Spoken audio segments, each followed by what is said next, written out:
Hello, ladies and gentlemen, and welcome to another episode of Explode Your Expert Biz Show. I'm here with the one and only Super Joe Pardo. How you doing, Ooh, Joe? what's up, Super Simone? How you doing? I'm incredibly well, thank you very much. I was expecting you to come on the interview with your cape. Like Super Joe, but I'm expecting the cape, It's at man. the dry. It's a dry cleaner Is right it a now. dry clean? That's what you do when you save the word, right? You good, right? Of course, it needs a good wash. But I think, like businesses, it's got baby spit all over it right now. that's like the behind the scenes of the life of a superhero. Well, I remember when I was on your show, Joe. It was. We ended up talking a lot about that your wife was on holiday with the kids and my wife was on holiday at the same time. So I remember our conversation. It was really brilliant. Now, I know you have released a book recently, which is called Sales Won't Save Your Business, which I looked at it. I was like, oh, everyone says you need to make more money, sell more, right? And you're there saying sales won't save your business. So we're going to talk about what can save the business then, if not sales. But Well, before, apparently crying babies can. If you can yeah, hear all that in the background. that's the life of a dad, right? and but before we do that, shall we? Let's just hear about a bit more about you. How did you get into helping other businesses to thrive? So I grew up in a family business, sixth generation entrepreneur, business owner. I grew up sweeping floors and working in the warehouse, and I grew out through that and technology. And when about 4 years before I decided to leave, I left in 2014. April 2nd was my last day at my family's business. I started to get this idea that I wanted to do something else in my life. I just wasn't sure what that was. And I wasn't sure how that was going to manifest. Well, a few years went by, and finally, about 9 months before I decided to leave, I told my dad I ended up going back to school because I didn't have a degree, I didn't have a job, I didn't have a direction, I didn't have anything but a bunch of experience in my own family business, which I was like, that doesn't look good on a resume. And I don't even know what kind of job I want anyway. So I did a bunch of networking events and tried to figure out okay, what is it that I was like, maybe I want to go into sports, or maybe I want to do this or that. And I found that I wasn't really confident about any of those. So I just continued to go to school. And right as I was getting ready to leave, I was coming out with my first DJ album. If you can see on the camera, my turntables are still Yeah. behind me. You can actually see the album is back here. And I just love the process of going through and doing that. Right, I've been DJing for almost 10 years at that point, and I really love the process. So I was like, you know what? How can I go about doing something for myself where I get to do this creative process all the time? About a month after I left, or not even a month after I left, 2 weeks after I left, I was on a plane to Disney World, came up with this idea for the Dreamers podcast. But when the plane landed, we registered the domain name, the Twitter handle, and the Facebook page. Within 2 weeks, I had launched my first episode, and I still didn't know what I wanted to do. Part of the Dreamers podcast, which you can also see behind me, the original logo, was that I wanted to help myself figure out what is it that I want to do with my life. I don't know, but I knew a lot of people that were living their dreams, so it just kind of steamrolled from there. From there, I took it into a business direction where I enjoyed writing books. I wrote 3 self-development books, which I have right here. They're very different in very different ways. Yeah. But they're me, right? They speak to me and what I love and how I love to go about doing things. So, from there, it went to the Dreamers podcast, business lessons from those that live their dreams. Because I was having all these business people on, and we were talking about business, and that's what gets me pumped up. And it's really what I love is talk. I could talk about business all day, every day. And then once I won the award, which you can kind of see behind my head right here, which was the 2017 Podcast Awards, the 12th annual Podcast Awards for business, I I was like, you know what? It's time I rebrand the show. And since you've been on the show, the show has changed to the business podcast featuring Super Joe Pardo. It's been, I mean, that's like the too long didn't read, still pretty long version of the story. But that's how I got to where I'm at now, where helping business owners and writing my first business book. I mean, the other books, the first book, the 31 Life-Changing Concepts, that was revered as a business book. One of the things about doing the business podcast is it's where business and life meet, because business and life to me are very much a thing that it's together. And once you realize that, you can start to, I always say, build your business for your lifestyle, not your lifestyle for your business. Because all too many business owners that I know through growing up and working in the family business, and even after that, have built their business or their lifestyle around their business, which is not very healthy, because businesses are 24/7. It's like a robot, and trying to compete with a robot is impossible. And you see a lot of families that get like destroyed just because of business. I have a lot of friends that are running huge successful businesses going through multiple divorces. I'm like, I don't think I want that kind of life. I was on that path. That's one of the reasons I decided to leave, was because I was getting super stressed out every single day of my life. Coming home and yelling every single day, not at my wife, but to my wife, about how my day was going, how I was mad at the world, and and all these things. And I had to find those reset switches to turn it around for me. And eventually, that's when I was like, I just can't do this anymore. I need to do something for myself, and I don't know what that is, but I'll figure it out. And here we are, 3.5 years later, and I'm pretty sure I got it figured out at this point. That's brilliant. So one of the things that you figured out is that sales won't save your business. That's one of the things you figured out. Why did you write that book, and why do you think that sales won't save any business? Because, I've seen a lot of people, they struggle with business. The main advice they're given is sell more, right? Like, you've got a lack of cash flow, sell more. Is that what you got to do?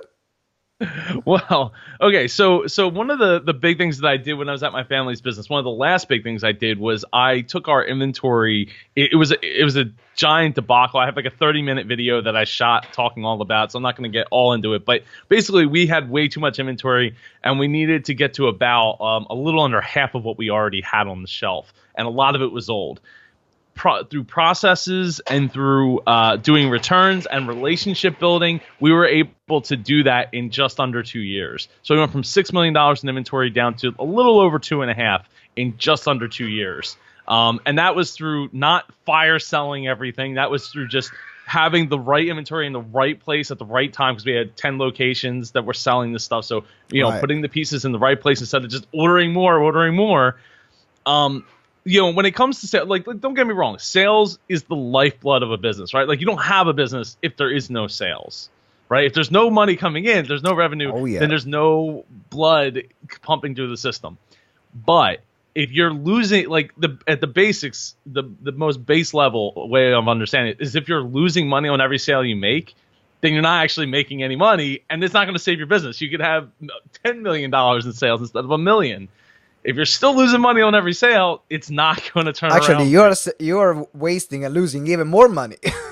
The bigger the business, the more money you're losing at that point. Yes. And but people like to get caught up in I'm doing blah blah blah amount of sales, and it's like, but if you're not making money on that, if it's costing you more money between your processes, between your team, and between your offer, maybe your offer needs to be adjusted so that it's not costing you as much, but the experience is still there. Or maybe the experience isn't there, and you need to plus up that experience to get to a right level of an offer that's worth it to the people you're trying to sell to. Absolutely. Right? And, when it comes to your team, I talk a lot about in the book about empowerment and empowerment through process, and enabling people to go through those processes that you create for them so that they can feel empowered, right? And also not micromanaging, because there's a lot to be said for managers getting stepped on by business owners along the way. That's like, I said to do it this way, and then they're reprimanding them in front of the people that are supposed to be carrying it out, like the employees or the team members, and now all of a sudden they're not respecting the manager. Absolutely. Super counterproductive. Yeah, So you're mentioning three things to do instead of selling in your business, in your book, right? So you have teams, you have processes, and you have what's the other one? Offer. So it's the Offer. top, So it's right? The TOP, team offer process. team offer process. Fantastic. What I would love to start is let's talk a bit more. Actually, if you let's start from this one. If you were to work with a business, right? You say someone comes to you and say, Joe, I need help. Like, please help me. Joe, put your cape on and help me. Please make sure you get a dry cleaned one. And where would you start? Would you start from the offer? Would you start from the team? Would you start from the process? What was the first point that people need to analyze? So when I work with my clients, it's all about understanding their business, fit to finish, right? And that can take sometimes 2 sessions just to get to that point, 2 hours for us to go through and like, okay, because I need to understand too the ins and outs of their industry. If I don't know every industry. I come from a retail background, a wholesale background, a warehousing background. But with that said, like we also did service in a service shop, so we did service-based things as well.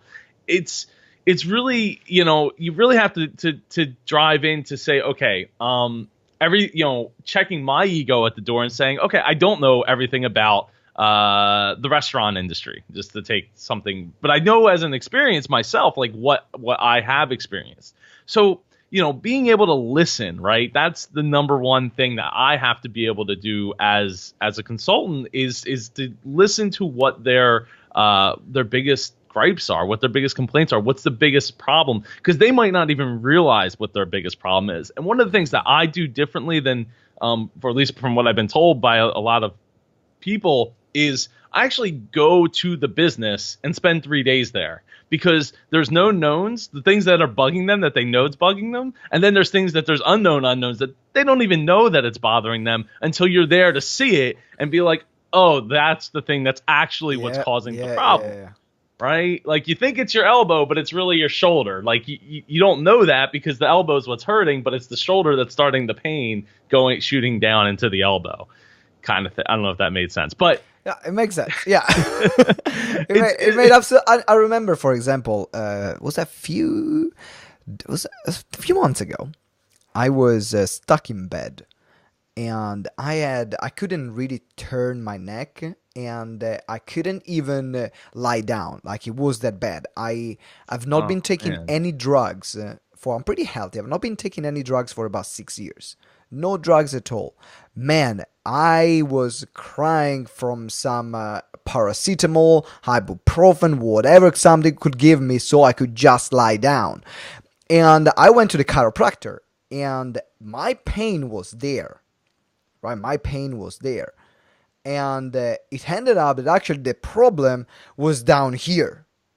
In your shoulder blade? In my shoulder blades. And I get that problem all the time. And I was feeling the pain down my neck, but the problem was in my shoulder blades. So I get what you mean, because sometimes you can feel the pain somewhere, but the problem is somewhere else. And the way the body works is the way the business works, right? Yep. Yeah, well, hey, life and business. Life and business, exactly. They meet all the time. We talked about that. So I want to ask you now, talking about processes. Let's start from processes. What do you think is crucial because of course every business, every industry will have different processes and different systems. But if you could give some golden rules about creating awesome processes for a business, what are your top golden rules for creating awesome processes? So the same as with consulting, right? With my clients, you got to be able to listen. You got to be able to check your ego at the door.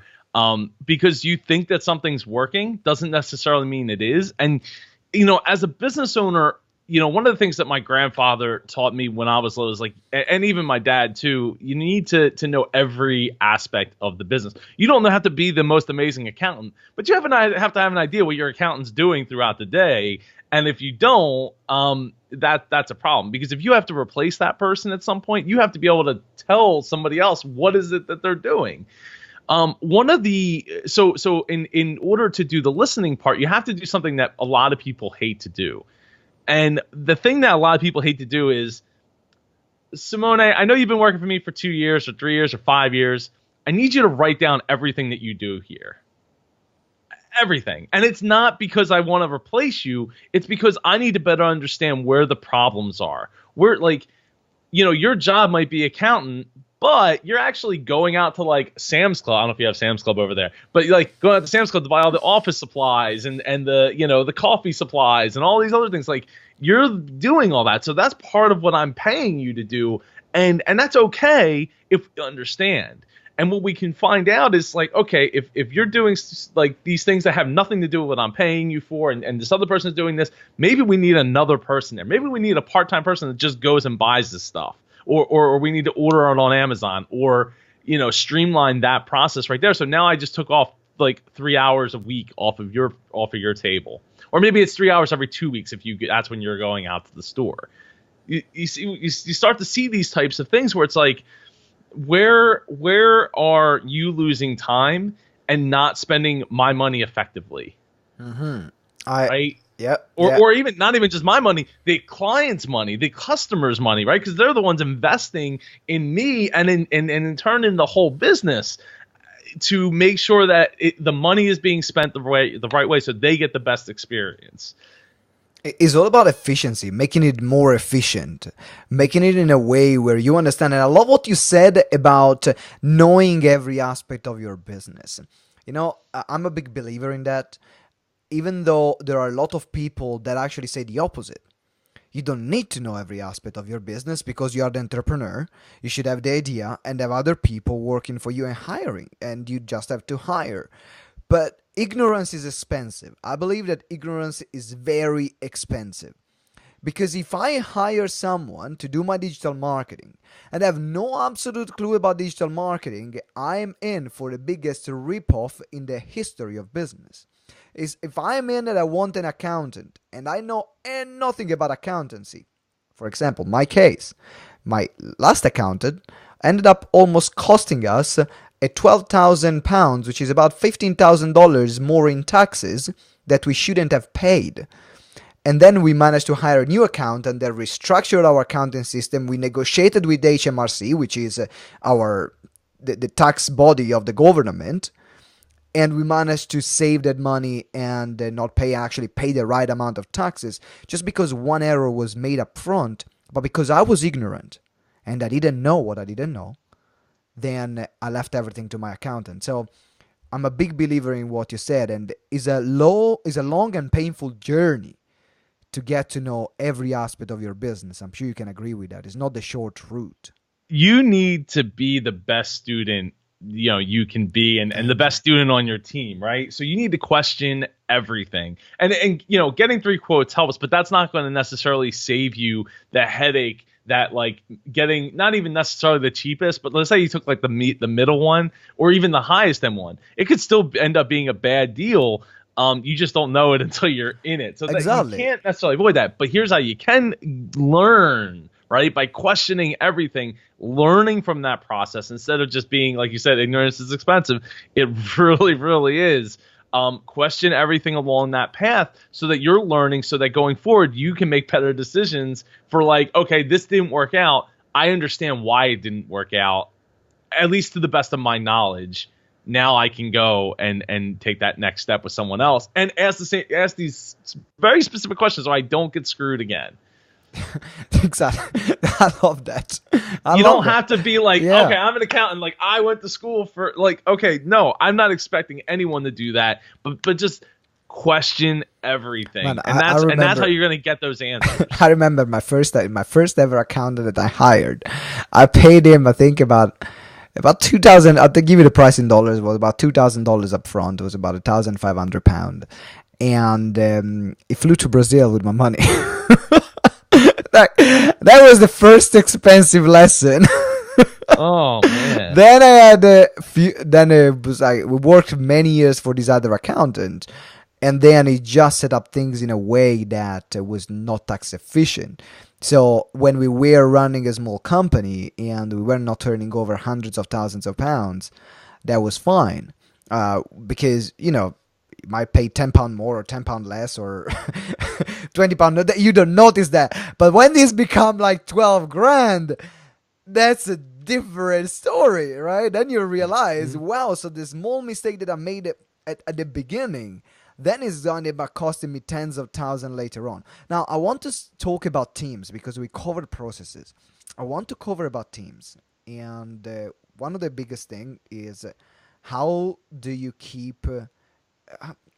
I have to find, actually, the question that I have for you is a very selfish question because I'm there and, expanding my team and hiring people at the moment. So we grew from 2 people to 9 people now that are working with us. And Woo! Yeah, it's been exciting. But I told you before coming along, I'm very stressed, Joe. I told you, I'm stressed. And the question for you, Joe, is how do you find the right people?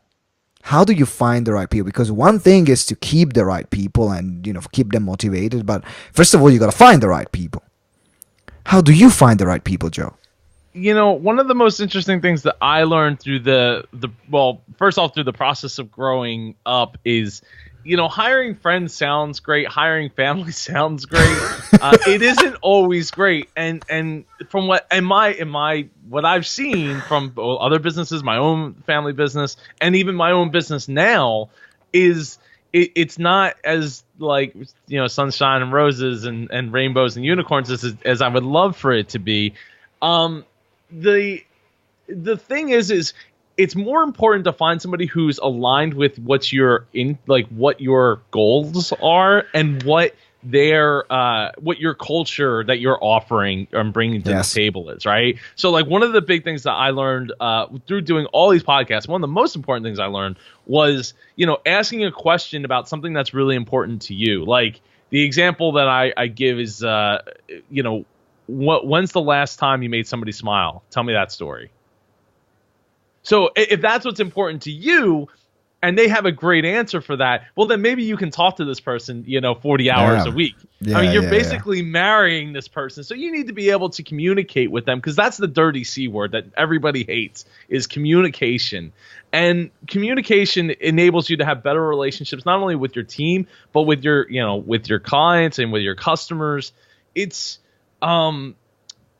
starts with having a basic understanding that you're the right kind of people for each other, and then not just for you, but for your other team members, right?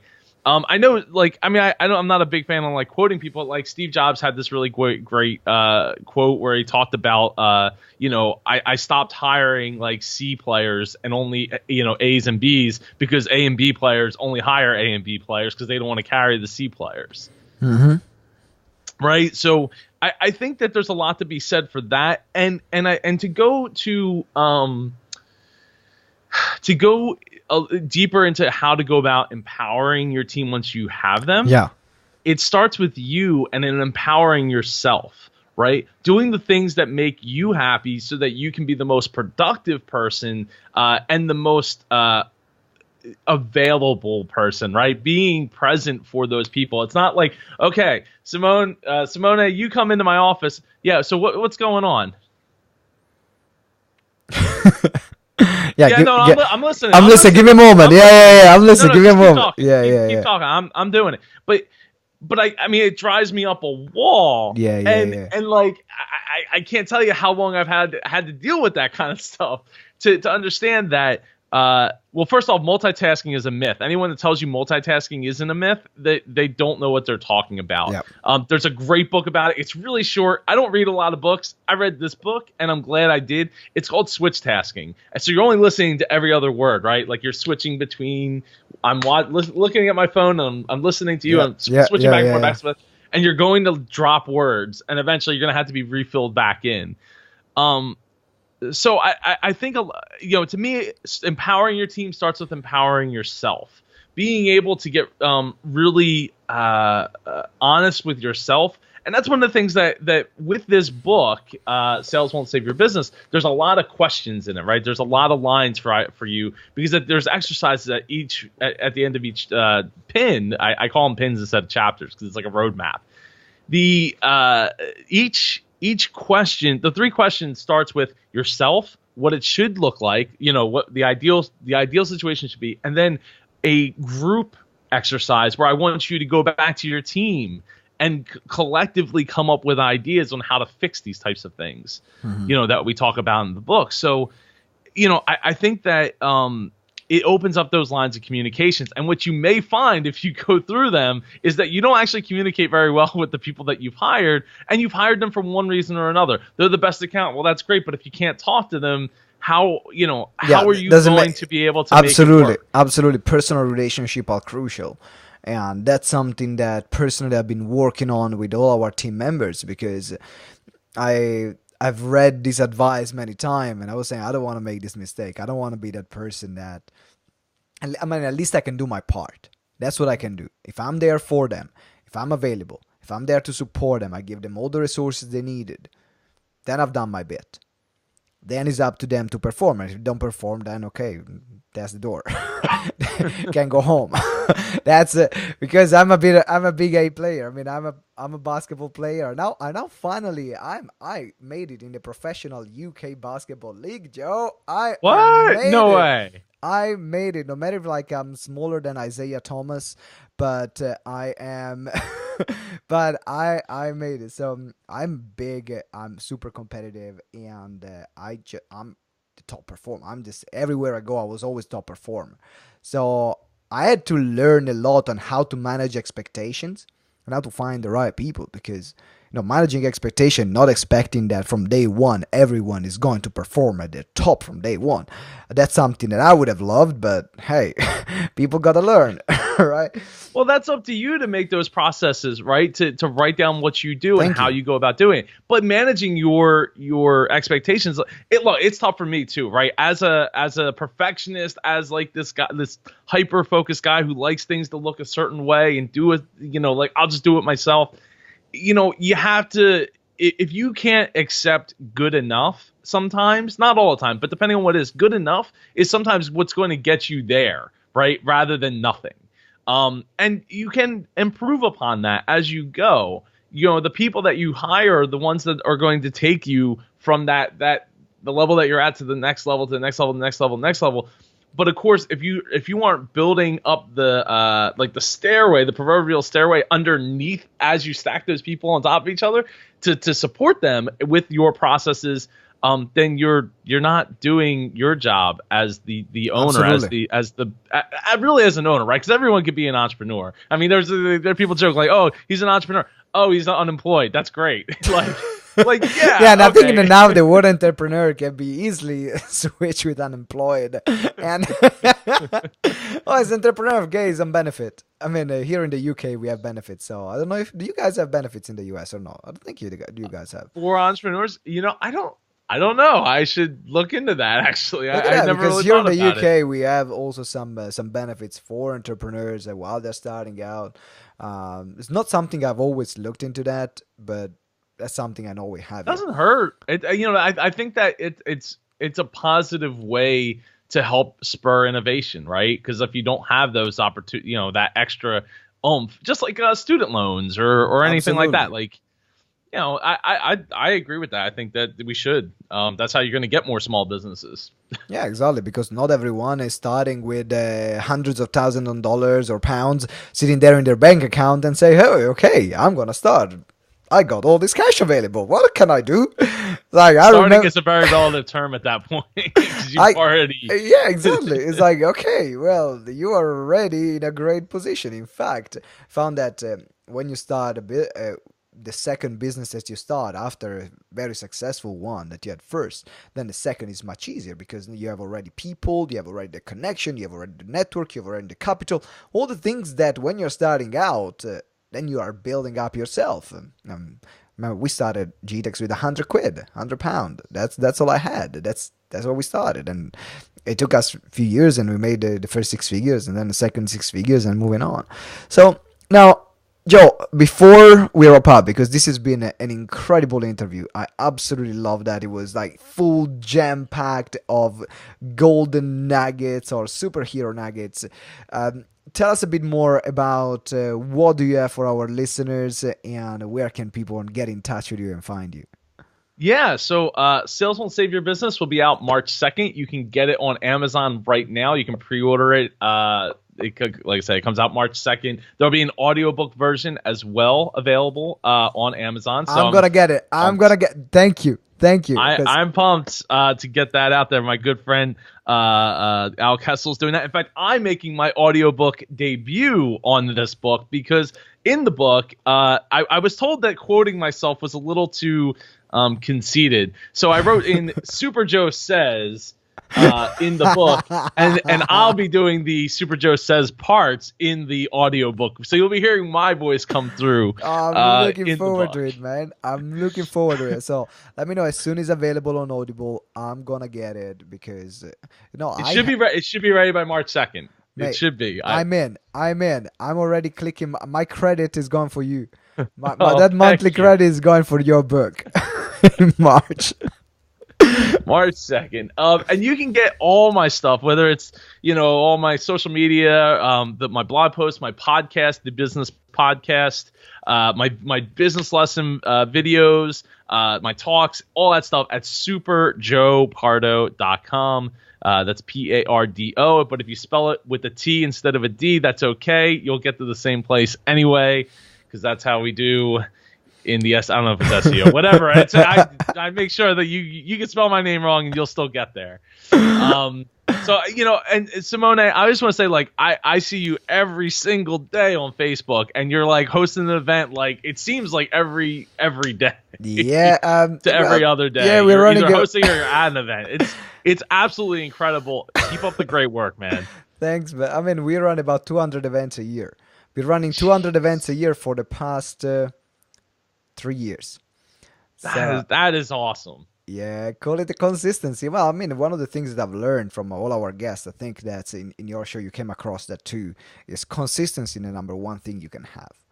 A lot of people just switch too soon, and they don't get into the flow, they don't get known for one thing, and they don't have a business process. Well, I got events. Like, you got your books, you got your consulting, I got my events, and we keep going and making this world a better place to live, making other experts better experts, and making businesses better businesses. So guys, make sure that you get Joe's book, because I'm sure it's awesome. I haven't even read that yet, but if you have listened to this interview, then you can understand this is just like the tip of the iceberg of what you're going to find in the book. So get the book right now. You can find the link of the book and the website as well in the show notes and on the website. So make sure that you click the show notes and you get the book right now. Joe, thank you very much. Super Joe, well, I'm calling you Joe. Super Joe, thank you very much for coming on our show. It's been an absolute pleasure having you here. Thank you, Super Simone. And I always Simone. You got it. Simone. Thank you so much for having me on. Thank you for being a guest on my show as well. I really do appreciate it. And if you're interested in podcasting, I do run a podcasting event in September here just outside of good old Philadelphia called the Mid-Atlantic Podcast Conference. We got a little over 100 podcasters last year. We've been growing year over year. So this year we're hoping for at least 150. It's international. We have people from the UK to California come out. So check it out at midatlanticpodcast.com. You can get there from my website too. But if you're into this podcasting if you put the link and send me the link, so I'll put that in the show notes too. I will. Thank you. Perfect. Sounds like a plan. Thank you, Joe. It's been an absolute pleasure. You too. Thank you. And listeners, thank you very much for being on our show today. It's been an absolute blast. If you haven't subscribed yet to Explode Your Expert Biz show, make sure that you click the juicy subscribe button right now. I know it's calling you. It's hard to resist. Yes, click. You see Joe clicked right now. And also, give us a 5-star reviews. That will help us boost our ranking here on iTunes or Stitchers, the other different platforms that we use, and let us know what is the biggest thing you got out from this interview with Joe Pardo. Thank you very much for listening or watching, whatever platform you're following us from, and we'll see you in the next episode. And remember that together we grow exponentially. See you next time. Ciao.